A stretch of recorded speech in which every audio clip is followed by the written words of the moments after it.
पर सेरा करो स्नान।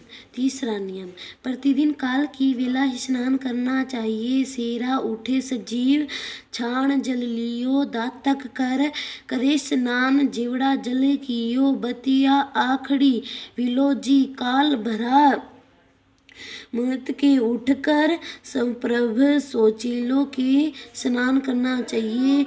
यही से जीव की गति प्रारंभ होती है। स्नान करने के पश्चात ही अन्य कोई घर का कार्य या पूजा पाठ हवन आदि हो सकता है। बिना स्नान किए तो कुछ भी कार्य नहीं हो सकता। रात्रि में हम लोग सायामत सो कर तो एक प्रकार मृत्यु की भांति हो जाते हैं। बुरे सपन आते हैं, आलस का आक्रमण हो जाता है, जिससे शरीर आलसी की वर्त विमूढ़ हो जाता है। कोई भी शुभ तीर्थ नहीं बन पाती। इस सभी शारीरिक दोष की विवरता के लिए काली स्नान का विधान किया है। काल में स्नान से शरीर शुद्ध पवित्र स्थान हो जाता होता तो इस शरीर की स्थिति मन बुद्धि आदि भी पवित्र हो तथा सभी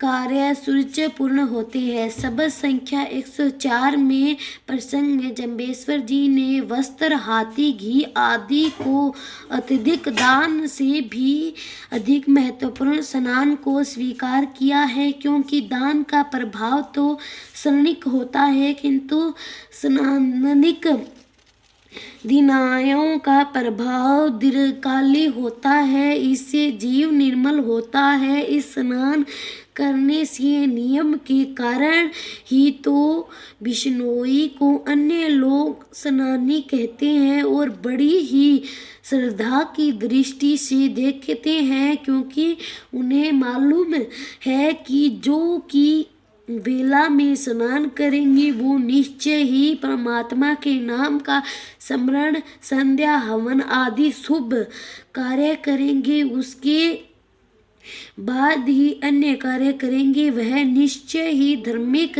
व्यक्ति हो तथा अन्य धर्म लोग के शरीर स्वस्थ अधिक हो रहेगा।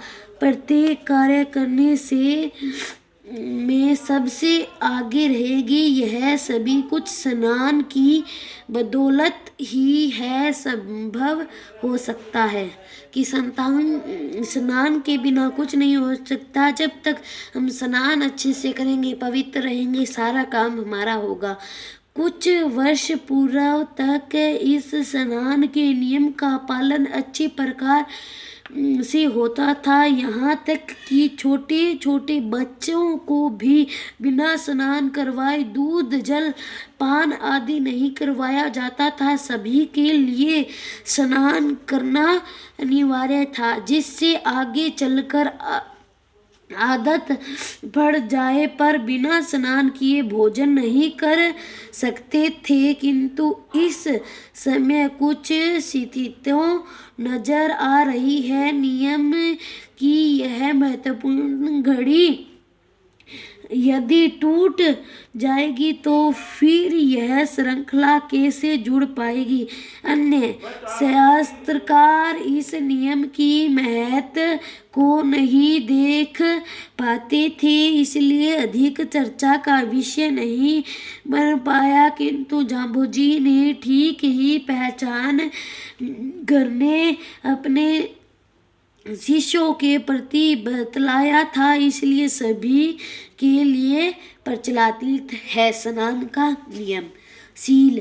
शील व्रत का पालन करना चाहिए। शील शब्द के प्रसंगानुसार कई अर्थ हो सकती हैं, किंतु यह 29 नियम में जो इस शील शब्द का प्रयोग किया है